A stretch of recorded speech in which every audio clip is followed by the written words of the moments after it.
जो डकैती भारतीय जनता पार्टी ने बिहार में डालने का काम किया, उसका जवाब हम चुनाव आयोग से लेंगे और 2027 के चुनाव में समाजवादी पार्टी सरकार बनाएगी। अभी चाहते हैं सब पर मुकदमा दर्ज होगा। सीधे सीधे मन से। नमस्कार, आज हम बुलंदशहर पर समाजवादी पार्टी के कार्यालय पर हैं और माननीय मुलायम सिंह जी की जयंती हुई है आज। तो यहाँ पार्टी के वरिष्ठ कार्यकर्ता हैं और पदाधिकारी हैं। तो हम जानना चाहते हैं कि आज का कार्यक्रम के बारे में क्या सोच है। हाँ नमस्कार जी। हाँ जी नमस्कार जी। आज का क्या कार्यक्रम है पार्टी कार्यालय पर?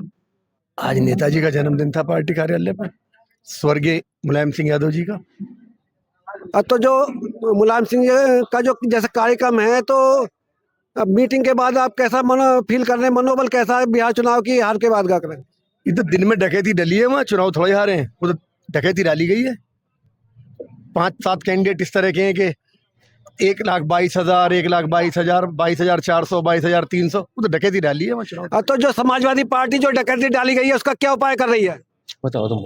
हाँ जी, हाँ नेताजी बता क्या उपाय आएगा कि जो डकैती ना डाली जा सके?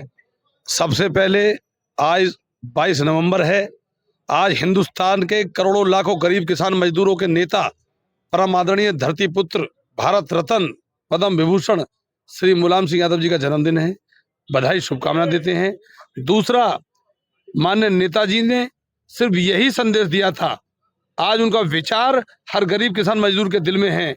जो डकैती भारतीय जनता पार्टी ने बिहार में डालने का काम किया, उसका जवाब हम चुनाव आयोग से लेंगे और 2027 के चुनाव में समाजवादी पार्टी सरकार बनाएगी। अभी पार्लियामेंट का सेशन चलने वाला है। इस सरकार को घेरने का काम संसद में करने का काम किया जाएगा, क्योंकि भारतीय जनता पार्टी एसआर के दम पर, चुनाव आयोग के दम पर, ईडी सीबीआई के दम पर नेताओं को डरा रही है और इन्होंने एक घोषित इमरजेंसी लागू कर दी है उत्तर प्रदेश में और देश के अन्य राज्यों में भी। ये ईडी सीबीआई का डर अधिकारियों को दिखा रहे हैं।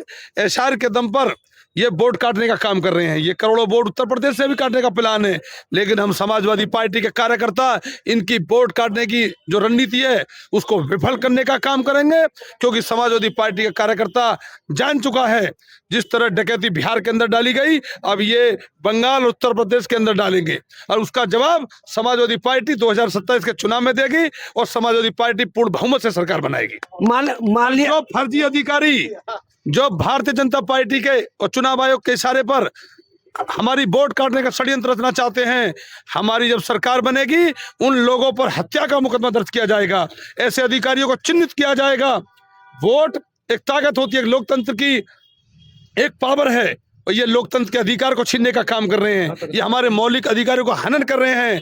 जिन अधिकारियों ने बिहार में षड्यंत्र किया है, जो गुजरात के लोग आज हर जिले में बैठे हुए हैं, इस वीडियो के माध्यम से, इस मीडिया के माध्यम से देश के प्रधानमंत्री जी को, देश के गृह मंत्री जी को और चुनाव आयोग को हम कहना चाहते हैं, सब पर मुकदमा दर्ज होगा। नेताजी ये बताएं, अगर एसआईआर न्याय पूरक हो जाता है तो जो बीजेपी का मीडिया उसका मैनेजमेंट आप कैसे करेंगे? आपके पास तो कोई मीडिया नहीं है। हमारे पास हमारी मीडिया, हमारे नौजवान कार्यकर्ता हैं। हमारी मीडिया, समाजवादी की मीडिया, हर गरीब, हर किसान, हर मजदूर, हर छात्र, हर नौजवान है। जो एसआर का ये षड्यंत्र उत्तर प्रदेश के अंदर रच रहे हैं, ये कान खोलकर सुन ले भारतीय जनता पार्टी के अधिकारी, जो तुम कुचक्र एसी कमरों में बैठ कर रचना चाह रहे हो और उत्तर प्रदेश की वोटों की डकैती डालना चाह रहे हो। हमारे नेता श्री अखिलेश यादव जी का एक कार्यकर्ता आज सड़कों पर है, बूथों पर है। तुम्हें ये षड्यंत्र हम नहीं करने देंगे, क्योंकि हमारा एक ही विजन है, अपनी वोट की रक्षा करना और वोट लुटेरों से जनता को सावधान करना। और 2027 में हम चुनाव जीतने जा रहे हैं। उसका कारण है 2024 के लोकसभा चुनाव में 43 सीट इंडिया गठबंधन ने जीती, समाजवादी पार्टी ने जीतने का काम किया, इनकी सरकार को हमने हराने का काम किया। यदि हमारी 20 सीट नहीं हारते तो हमारी सीट 65 आने वाली थी। 80 में से 65 लोकसभा सीट हम जीते, लेकिन इन्होंने 15 सीट धोखे से हराई। इनकी सरकार तो हमने 24 में हरा दी।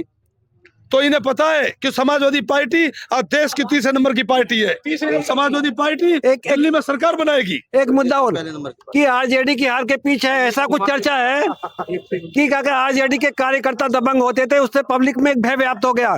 कहीं ऐसा तो नहीं है समाजवादी के पार्टी के कार्यकर्ता भी दबंगाई दिखाते हो उत्तर प्रदेश में, उनसे भय पैदा हो जाए? समाजवादी पार्टी के कार्यकर्ता बहुत व्यवहारिक और बहुत प्यारे कार्यकर्ता हैं। ये ऐसे कार्यकर्ता हैं जो समाजवाद के ध्वज को लेकर चलते हैं, जो हर गरीब, हर किसान, हर मजदूर को अपने गले से मिलने का काम करते हैं। यदि भाईचारे की बात कोई करता है तो समाजवादी पार्टी करती है। यदि हिंदू, मुस्लिम, सिख, ईसाई एकता की बात करता है तो भारतीय जनता पार्टी की, ये समाजवादी पार्टी करती है। लेकिन भारतीय जनता पार्टी नफरत की राजनीति करती है, भाई से भाई को लड़ाने की बात करती है।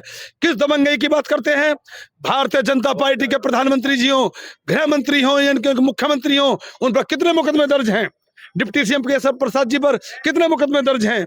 जो बिहार में डिप्टी सीएम बनाया सम्राट चौधरी, उस पर कितने मुकदमे दर्ज हैं? तुम उसको गृह मंत्री बना रहे हो, एक अपराधी को गृह मंत्री बना रहे हो। पश्चिमी उत्तर प्रदेश के मुख्यमंत्री पर कितने मुकदमे दर्ज हैं? पश्चिमी उत्तर प्रदेश में समाजवादी पार्टी को मजबूत करने के लिए क्या काम हो रहा है? समाजवादी पार्टी का एक एक कार्यकर्ता अपने नेता के आदेश पर अपने बूथों को मजबूत करने का काम कर रहा है। पश्चिमी उत्तर प्रदेश नहीं, पूरे उत्तर प्रदेश के अंदर आज पूरे उत्तर प्रदेश में समाजवाद की लहर है। और वो लहर भारतीय जनता पार्टी के कुचक्र का, षड्यंत्र का और लोकतंत्र की हत्यारी सरकार का वोट डालने कर एक एक वोट समाजवादी साइकिल पर डालेगा और भारतीय जनता पार्टी को उखाड़ने का काम करेगा। जिस प्रकार से बुलंदशहर के वरिष्ठ नेता प्रमोद यादव ने अपना जोश दिखाया है, अगर समाजवादी पार्टी के कार्यकर्ता उसी जोश अनुशासन में काम करें तो इस बात की पूरी संभावना 27 में विजय प्राप्त होगी, ऐसा नेताजी का मानना है और ऐसा जनता का भी मानना है। और देखते हैं 27 का क्या रिजल्ट रहता है। धन्यवाद बहुत बहुत बात करने के लिए।